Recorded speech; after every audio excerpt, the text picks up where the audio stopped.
Olá, do Vale Saúde de hoje está recebendo a doutora Isabela Polis da Cunha, médica dermatologista, especialista em clínica e cirurgia e estética avançada.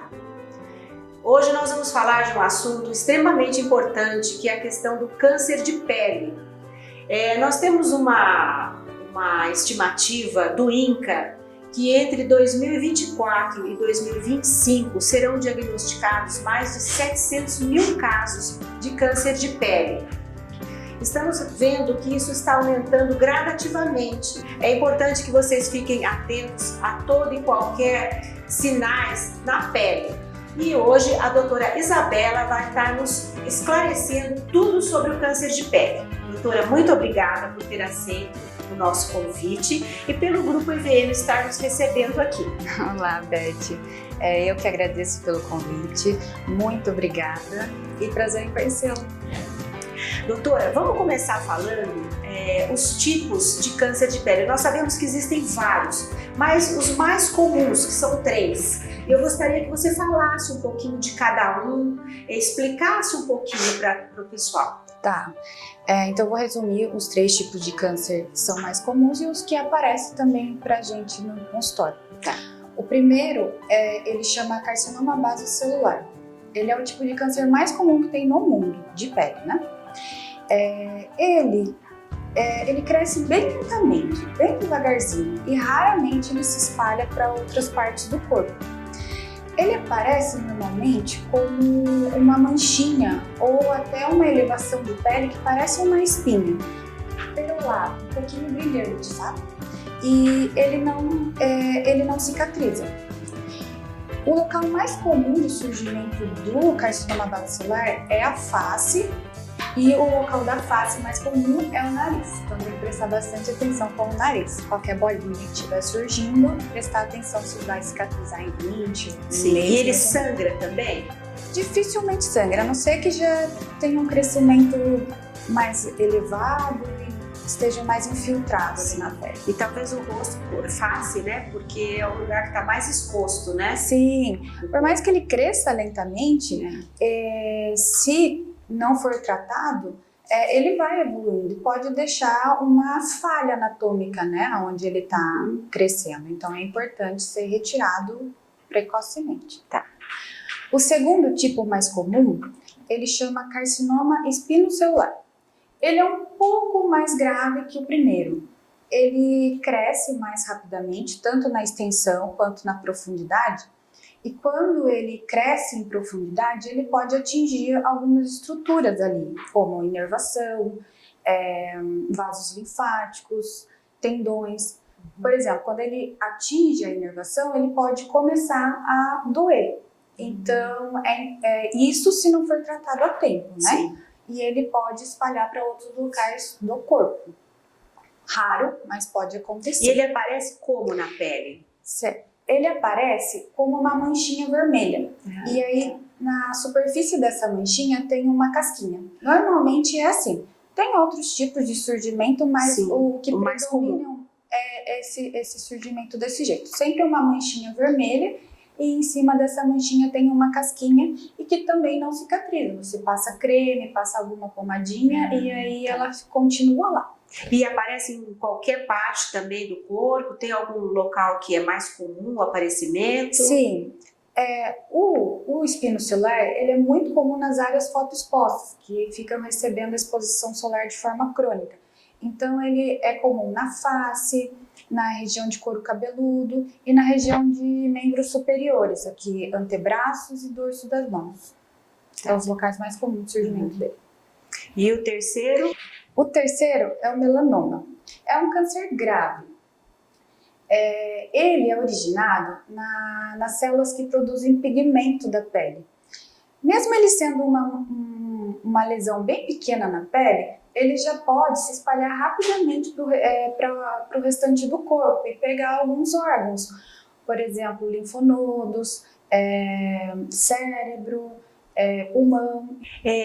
E o local do corpo? Qualquer local ele pode aparecer? Tá. Ele é mais profundo, tanto em extensão como que aparece o melanoma? Como que a pessoa percebe ou como que ela tem que ficar atenta para ver se é um melanoma ou não? Sim, isso eu acho que é o mais importante.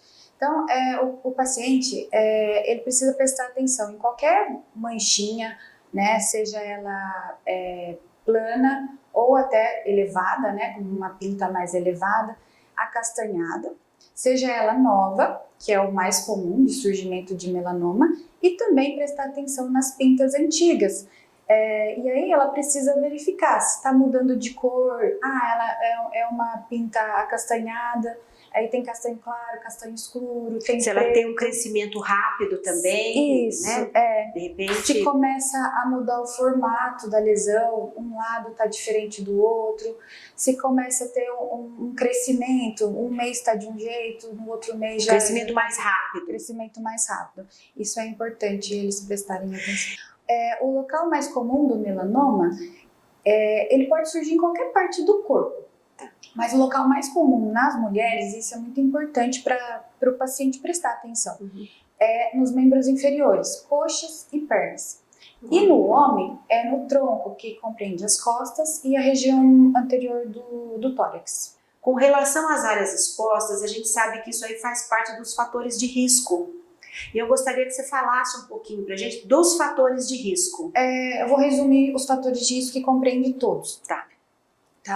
O principal fator de risco para todos os tipos de câncer de pele é a exposição solar desprotegida, seja ela de forma crônica, aquela diária, ou seja ela de forma intermitente, porém intensa, que geram queimadura solar. Isso o que compreende intermitente? O final de semana, que fica mais tempo na piscina, ou práticas esportivas, né, de uma vez a semana, ou as idas às praias, né, então isso... Também eu gostaria de enfatizar nessa parte da exposição solar sobre a queimadura solar na infância. E aqui deixar um alerta para os papais, para as mamães, que a queimadura solar na infância, seja ela de forma única ou até repetidas vezes, é um fator de risco para o surgimento de melanoma na fase adulta. Então é muito importante que os pais previnem essa forma de queimadura nessa idade. E também lembrar que o bronzeamento artificial é uma forma de queimadura. É importante também. A questão do bronzeamento artificial eu acho legal a gente enfatizar, porque a gente sabe que isso hoje em dia tem muitos lugares que eles têm essas câmeras de bronzeamento e eles conseguem, mesmo a Anvisa proibindo, eles entram com mandado judicial e eles conseguem a liberação para o funcionamento. É verdade. Com todas essas restrições que os dermatologistas informam, que a Anvisa proíbe, mas eles entram judicialmente para que possa funcionar. Não é? Então, na verdade, eu acho que as pessoas têm que ter muita consciência disso, porque isso futuramente pode gerar um câncer de pele. Sim, com certeza. E a questão do sol, eu gostaria que você falasse um pouquinho também, porque o sol ele tem efeito cumulativo, não é, no organismo. Então, às vezes a pessoa é jovem, toma sol, só que ela esquece que lá na frente ela pode ter um câncer de pele. Isso Quando vai ficando mais velha e tal, isso aí pode aparecer. Isso e aí entra no segundo fator de risco, que é a idade, né? Os pacientes mais velhos, eles têm um fator de risco maior de surgir o câncer de pele devido a exposição solar cumulativa, o dano solar cumulativo no corpo dele, né?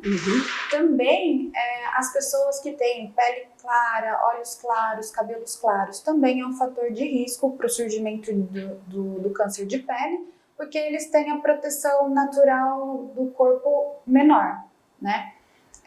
Um outro fator de risco seria pessoas que têm um sistema imune debilitado, por exemplo, os pacientes que são transplantados. Outro fator de risco seria a histórica familiar positiva para câncer, né? E aqui é importante enfatizar que parentes de primeiro grau, pais e irmãos, com histórico de melanoma, aumenta o risco de se ter melanoma também, tá? Então tem que prestar bastante atenção. Um outro fator de risco são as feridas crônicas que a gente tem na pele e que forma cicatriz, seja aquela cicatriz mais elevada ou seja aquela cicatriz mais atrófica, né? Que parece que está grudada ali no osso. Isso também é um fator de risco para o surgimento de um câncer. E as pessoas que têm muitas pintinhas, muitas pintas no corpo, tem que tomar cuidado também que pode se transformar em melanoma. E com relação à proteção, vamos falar um pouquinho da proteção. O que você recomenda? Qual o horário que a pessoa pode se expor ao sol? Porque a gente sabe que também a questão da vitamina D está bastante relacionada ao sol. Mas a gente tem essas questões também do câncer de pele. Então eu queria que você falasse um pouquinho da questão da proteção solar, um horário que a pessoa pode se expor ao sol sem esse risco. Sim. Tá bom. Bom, para se proteger, né, do sol e também prevenir o câncer de pele, precisa usar o protetor solar com FPS, né, que é o fator de proteção solar no mínimo de 30 e que tenha amplo espectro. O que é o amplo espectro? É quando o protetor ele protege você contra os raios UVA e UVB. E aí você precisa também reaplicar esse protetor solar a cada 3 horas. Uma forma de prevenção também, e deve ser tomado cuidado, é o horário, né? Se prevenir nos horários de pico, que é às 10 horas da manhã até às 16 horas da tarde. Então, se quiser tomar um sol, seria interessante por conta da vitamina D, seria interessante o sol antes das 10 ou o sol depois das 16 horas. E outra forma de prevenção é você, se estiver em lugares abertos, né? Preferir ficar em uma sombra, para evitar a exposição solar. E a questão da luz, do tipo de luz, também é importante usar o filtro solar no ambiente fechado? É importante, mas não para o câncer de pele, e sim para outras doenças, por exemplo, o melasma. E o envelhecimento também. Né? Então, mais por conta da doença do melasma. Pessoal, chegamos no final do nosso primeiro bloco e daqui a pouco a doutora vai passar mais informações com relação ao tratamento, a parte de prevenção e outras informações super importantes. Aguardem!